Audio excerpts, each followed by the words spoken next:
Halo semuanya, balik lagi bareng gue Vian Rafe. Dan seperti biasa di video kali ini gue bakalan lanjutin alur cerita yang sebelumnya pernah gue upload. Dan gak kerasa juga gue udah sampai ke season 9-nya ya dari alur cerita Battle Trog The Heaven ini kelanjutannya. Dan tanpa banyak basa-basi lagi, yuk kita langsung check this out aja alur ceritanya.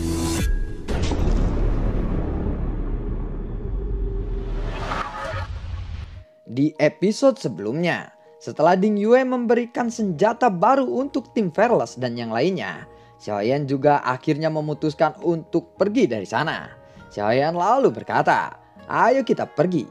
Kita harus mengambil warisan sebelum ditemukan oleh tim yang lainnya," ucap dari Xiaoyan. Mendengar itu pun semua orang lalu mengangguk. Lalu mereka pun pergi untuk melakukan perjalanannya. Di dalam perjalanan kali ini, Xiaoyan pun bertemu dengan tim Genping. "Hei Genping," tanya dari Xiaoyan. "Xiaoyan? Wow, kondisimu terlihat baik-baik saja kali ini," ucap dari Genping. "Ya lumayan baik.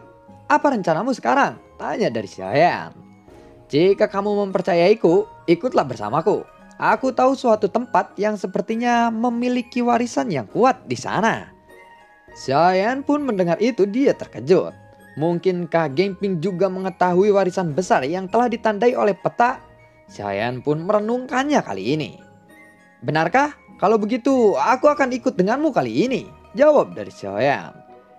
Genping pun dan Xiaoyan keduanya tersenyum dan mengangguk. Lalu tiba-tiba ada seseorang yang berbicara dari arah belakang mereka. "Hahaha, Genping, apakah kamu sudah mengetahui di mana letak warisan itu?" Ternyata sosok itu adalah Gongjing. Xiaoyan pun merasa sedikit tidak nyaman atas keberadaan Gongjing kali ini. Namun sepertinya dia mempunyai hubungan baik dengan Genping. Saat Gongjing bertanya, Genping pun langsung tersenyum dan memberi hormat kepada Gongjing. Ya begitulah, namun aku belum masih merencanakannya kali ini. Bagaimana denganmu?" tanya dari Genping kepada Gongjing. Gongjing pun lalu menjawab, "Sebenarnya aku mempunyai informasi mengenai warisan itu. Tetapi aku tidak akan membiarkan orang lain untuk mengetahuinya. Warisan tingkat atas itu terlalu berharga. Jangan sampai diambil orang lain. Bagaimana menurutmu Genping?" ucap Gongjing sambil memberikan tatapan sinis kepada Xiaoyan. "Menurutku mungkin akan lebih baik jika ada tim yang lain untuk membantu kita. Karena mungkin saja akan ada binatang buas yang sangat kuat untuk berjaga di tempat itu. Dengan adanya tim lain, kita bisa saling membantu dan membagi warisan itu setelah kita mendapatkannya," jawab dari Genping. "Kamu memang benar, tetapi bukankah ada tim yang selalu merasa bahwa mereka berada di tingkat paling tinggi? Jadi mereka malah akan serakah begitu sudah mendapatkan warisan itu. Tetapi aku yakin kita berdua saja sudah bisa bekerja sama. Dan aku akan memberikannya secara adil," ucap dari Gongjing. Semua orang pun tahu bahwa perkataannya ini ditujukan kepada tim Fearless dan untuk menyindir tim Fearless. "Jangan menganggap dirimu itu terlalu kuat," ucap dari Rancang yang tiba-tiba berkomentar.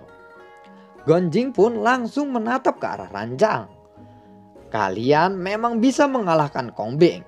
Tetapi jika kalian menggangguku, aku tidak akan segan-segan kepada kalian," ucap dari Gongjing. Saat Rancang dan Gongjing bersih tegang, Xiaoyan tampak tenang kali ini. "Genping, biarkan saja Gongjing. Ayo kita pergi," ucap dari Xiaoyan. Xiaoyan benar-benar menganggap kalau Gongjing tidak ada kali ini. "Genping, jika kamu ingin bersama tim sampah seperti itu, aku yakin kamu tidak akan bisa mendapatkan warisan teratas itu. Tetapi jika kamu bergabung denganku, aku berjanji akan membawamu untuk menemukan warisan teratas itu. Dan jika itu terjadi, maka akan lebih baik bergabung denganku saja," ucap dari Gongjing. Pada saat ini, Xiaoyan tiba-tiba melangkah ke arah Gongjing. Dia jauh lebih tinggi daripada Xiaoyan. Di depan Gongjing, Xiaoyan benar-benar terlihat seperti anak kecil. Timmu disebut juga sebagai salah satu tim terkuat dari dunia tengah. Tetapi sepertinya kabar itu tidaklah benar, ucap dari Xiaoyan. Entah mengapa Gong Jing merasakan sesuatu aura yang aneh kepada Xiaoyan kali ini. Dan dia sedikit terkejut. Lalu setelah itu pun Gong Jing melangkah mundur. Pada saat ini Xiaoyan telah membalikkan punggungnya dan dia pun melanjutkan perjalanannya. Rancang pun lalu memandang ke arah Gong Jing dari kejauhan dan dia lalu mengangkat jari tengahnya. Sambil berjalan, Xiaoyan pun lalu berkata, "Tim Fearless adalah tim yang bisa mengalahkan aliansi dewa. Jika kamu ingin menggali kuburanmu sendiri, coba saja serang kami," ucap dari Xiaoyan. Mendengar itu, Gong Jing sama sekali tidak berbicara lagi. Lalu Genping pun juga tidak menyangka bahwa Xiaoyan akan menanggapinya dengan cara yang arogan seperti itu.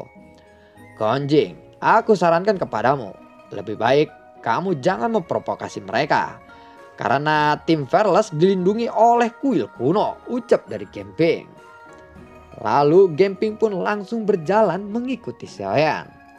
Setelah mendengar kuil kuno, nyali Gong Jing pun sedikit menciut. Gong Jing yang awalnya ingin menekan kesombongan mereka kepada tim Fearless lalu mengurungkan niatnya. Tetapi Gong Jing tidak berniat untuk menyerah seperti ini. Dia malah semakin bersemangat untuk merebut warisan teratas agar dia bisa bersaing dengan tim Fearless itu. Setelah waktu berlalu, tim Xiaoyan, Genping, dan juga Gong Jing telah tiba di sebuah tempat yang dikelilingi oleh gurun dan puing-puing. Namun mereka masih belum menemukan warisan itu. "Sepertinya tidak ada apa-apa di sini," ucap dari Genping saat melihat sekelilingnya. "Aku juga tidak melihat apa-apa di sini," ucap dari Gong Jing. Xiaoyan lalu memasukkan tangannya ke arah gurun dan mengambil segenggam pasir. Dan pasir itu dengan cepat melewati sela-sela jarinya. "Xia Jinghui, bisakah kamu merasakan sesuatu di sini?" tanya dari Xiaoyan. Pada saat ini, Xia Jinghui terlihat sangat tampan karena wajahnya ditutupi oleh helm titik kors dari KYT dan visornya yang iridium. Ditambah spoilernya yang 280.000. Jadi dia terlihat sangat ganteng. Lalu kekuatan jiwa dari Xia Jinghui pun langsung menyebar ketika mendengar kata-kata itu. "Xiaoyan, aku bisa merasakan kekuatan yang sangat halus tetapi juga sangat kuat," ucap dari Xia Jinghui. "Ya, aku juga bisa merasakan itu," ucap dari Xiaoyan. Genping pun lalu mengambil segenggam pasir dan menciumnya. Tetapi Genping sepertinya tidak bisa merasakan apa-apa di sini. "Apakah ada yang aneh dengan pasir ini?" tanya dari Genping dengan sedikit bingung. "Ada bau amis di pasir ini. Memang baunya sangat tipis. Tetapi aku mengenali bau ini. Ini adalah bau amis ular yang unik," ucap dari Xiaoyan. Lalu Xiaoyan pun melompat ke langit. Lalu dia terbang jauh hingga sosoknya tidak terlihat, bahkan terlihat sangat kecil. Xiaoyan lalu memandangi gurun itu dari kejauhan. Dan dia melihat ada pasir yang bergerak. Pasir yang berada di sekitaran pinggiran mengeliat-ngeliat pada saat ini. Sepertinya binatang buas yang tersembunyi di dalam kegelapan dan di dalam pasir. Mereka membidik semua orang sambil menunggu kesempatan agar mereka bisa menyerangnya. "Semuanya lebih baik cepat mundur," ucap dari Xiaoyan. Tetapi pada saat ini pastinya itu sudah terlambat. Padang pasir itu menggulung semua orang seakan-akan akan melahap mereka. Semua orang pun terjebak oleh pusaran pasir yang disebabkan oleh seekor ular piton raksasa.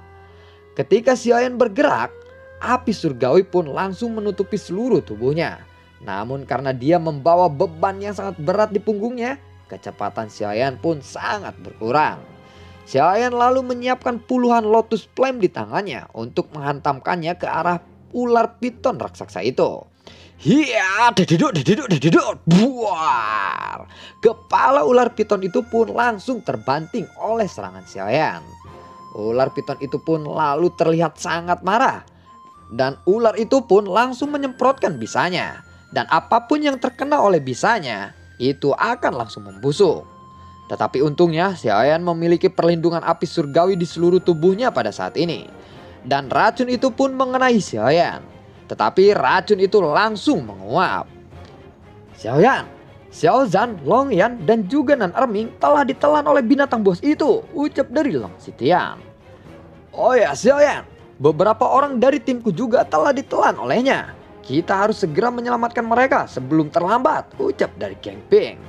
Mendengar itu, Xiaoyan pun lalu mengangguk. Semuanya, bantu aku untuk memotong binatang ini, ucap dari Xiaoyan. Kekuatan Xiaoyan pun mulai melonjak dan lalu mencapai tahap awal Dausian bintang 5. Namun pedang berat yang di punggungnya benar-benar mempengaruhi kecepatan Xiaoyan dan kekuatannya. Buar, lautan api pun langsung berkobar. Sementara itu Geng Ping dikejutkan oleh lautan api yang sangat panas ini dan dia pun segera mundur. Pada saat ini Xiaoyan sedang memegang pedang Hanaminya. Dan lautan api pun langsung mengalir ke arah pedang Hanaminya. Skill menghancurkan pasukan, ucap dari Xiaoyan.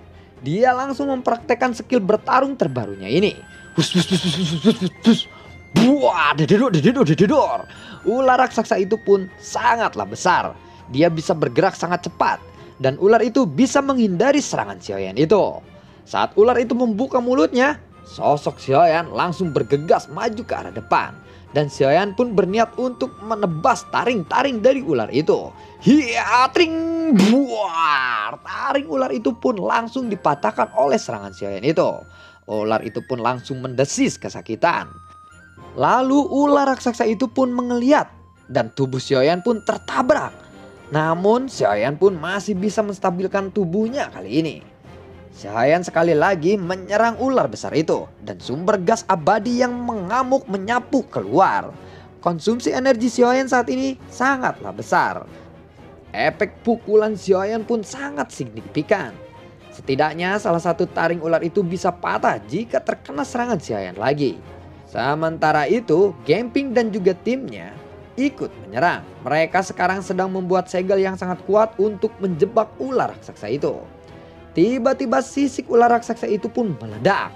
Kekuatan setiap sisiknya sangatlah mengerikan. Pada saat ini semua orang harus menahan serangan dari sisik-sisik ular itu. Namun ketika semua orang menghindari serangan itu, Xiaoyan malah melesat menuju ular raksasa itu. Lengannya pun sedang berkedip-kedip dipenuhi dengan cahaya listrik. Dan 150 Lotus Flame telah berada di tangannya pada saat ini. Xiaoyan sadar karena ular raksasa itu menyerang menggunakan sisik mereka. Dan maka ular itu sekarang tidak memiliki pertahanan yang kuat. Matilah kau, ucap dari Xiaoyan. Namun ketika sebentar lagi Xiaoyan akan mendekati ular itu, tiba-tiba ular itu berteriak. Ayah, jangan sakiti aku, ucap dari ular itu. Suara itu terdengar akrab bagi Xiaoyan. Lalu tiba-tiba tubuh Xiaoyan pun berhenti sejenak. Long Yan, Nan Erming, Xiaozan, apakah kalian baik-baik saja? Ucap dari Xiaoyan. Lalu Long Yan membawa Nan Erming dan juga Xiaozan terbang keluar dari mulut ular besar itu. Tidak hanya mereka, ternyata Gonjing juga ikut terbang tergesa-gesa.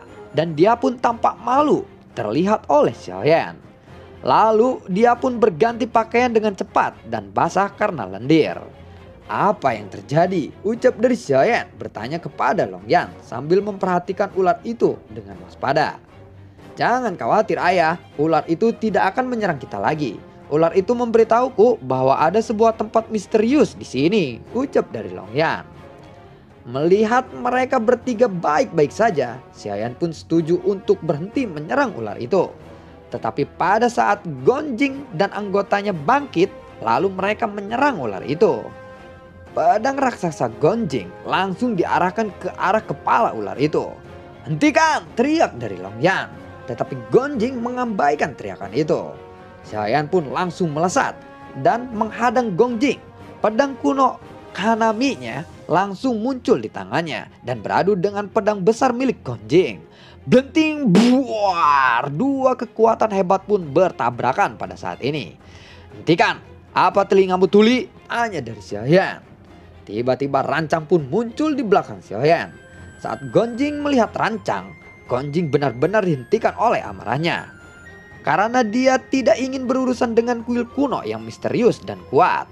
Ular ini harus dibunuh agar kita bisa menemukan tempat warisan itu, ucap dari Gonjing. Xiaoyan lalu melirik ke arah Gonjing dengan acuh tak acuh. Dia lalu menunjuk Gonjing. Aku bilang diamlah, ucap dari Xiaoyan. Rancang pun lalu memplototi Gonjing. Gonjing tidak berani untuk membantah lagi kali ini. Lalu Longyan pun berkata, ini adalah ular putih yang telah lama berada di sini. Dan setelah memakan banyak orang kuat, ia telah tumbuh menjadi besar seperti ini. Setelah aku berkomunikasi dengannya, dia berkata bahwa ada tempat misterius di tempat ini, ucap dari Longyan. Di mana itu? Tanya dari Xiaoyan. Kemudian kepala ular raksasa itu menunjuk ke sebuah arah. Di bawah tanah, ucap dari Xiaoyan. Longyan pun segera mengangguk mendengar itu. Ayo kita pergi ke sana sekarang, ucap dari Xiaoyan. Kemudian Xiaoyan tidak mengatakan apa-apa lagi dan langsung memimpin tim Fearless masuk ke sebuah lubang yang besar. Genping pun sedikit ragu kali ini. Namun setelah memikirkannya, dia segera mengikuti tim Fearless. Begitu pula dengan Gongjing. Dia langsung mengikuti mereka untuk masuk ke dalam lubang di bawah tanah itu. Setelah ketiga tim itu masuk, lubang itu pun secara bertahap terkubur kembali oleh pasir. Tiga tim itu bergegas keluar dari gua bawah tanah, satu demi satu pada saat ini. Setelah beberapa saat, ketika cahaya redup mulai muncul, pemandangan di hadapan mereka benar-benar menarik perhatian mereka kali ini.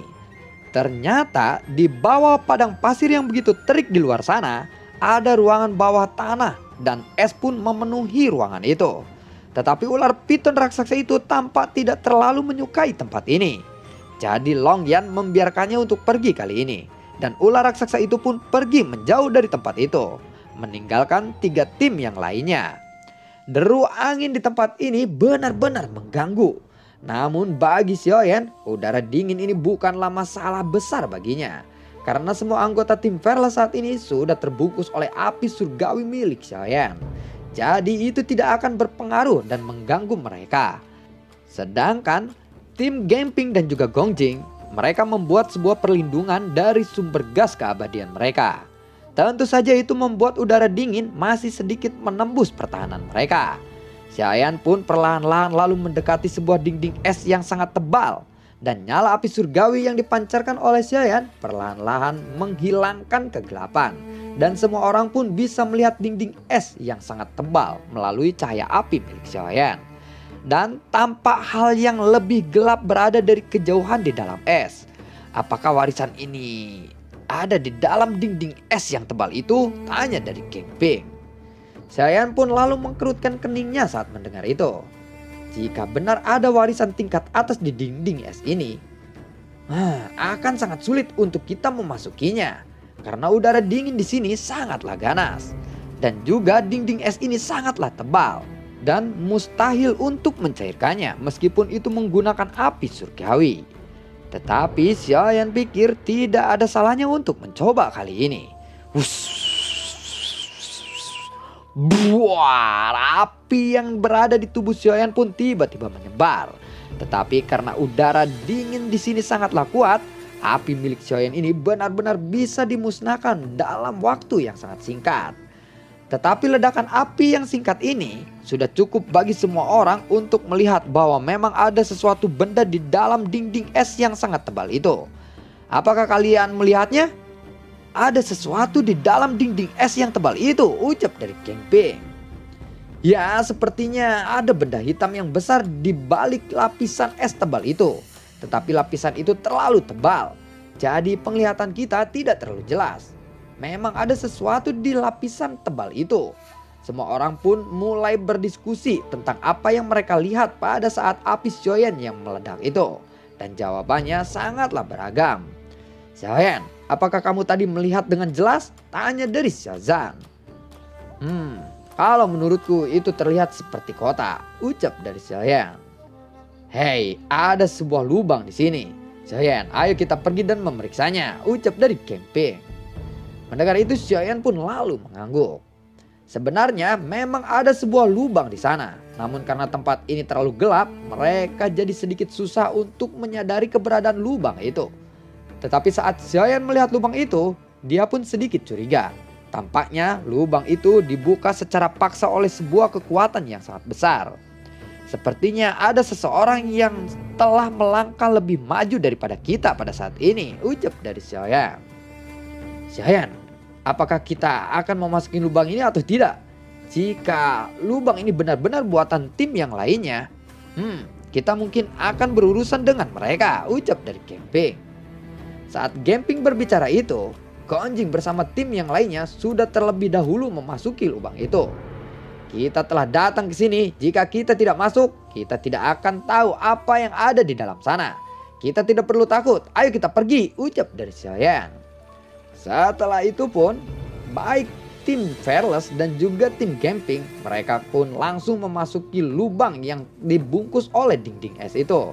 Di lubang itu jarak pandangnya sangatlah kecil, tetapi ternyata lubang ini tidak sepanjang yang mereka bayangkan.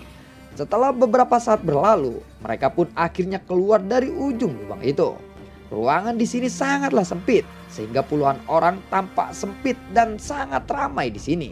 Mereka telah dikelilingi oleh dinding batu es dan sepertinya tidak ada jalan di depan mereka lagi. Dari sebelumnya gua es, sekarang hanya ada lorong ini. Ini adalah dinding batu, bukan lapisan es.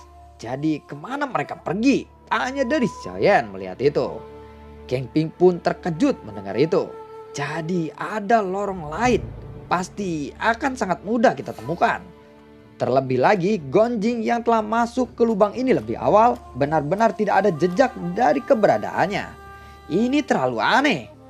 Lalu bagaimanakah kelanjutan ceritanya? Nantikan konten gue berikutnya dan semoga sehat selalu untuk kalian. Lalu kemana perginya Gonjing itu? Karena ternyata lubang itu tuh telah tertutup. Maksudnya nggak ada jalan lain dan itu tertutup oleh batu yang sangat besar. Dan keanehan pun tiba, Gonjing teh kemana gitu. Udah duluan masuk tapi nggak ada gitu orangnya, padahal nggak terpaut lama gitu intinya. Dan semoga sehat selalu untuk kalian. Nantikan video gue berikutnya dan terima kasih banyak buat kalian yang sudah mendukung channel ini dari awal hingga saat ini. Dan gue selalu ucapin terima kasih banyak juga buat kalian yang sudah mensupport channel ini lewat link Saweria di bawah kolom deskripsi. Bagi kalian yang suka akan alur cerita yang gue bawain, kalian bisa like, share, dan bagi-bagikan ke teman kalian. Terima kasih semuanya dan semoga sehat selalu untuk kalian. Sampai jumpa dan dadah.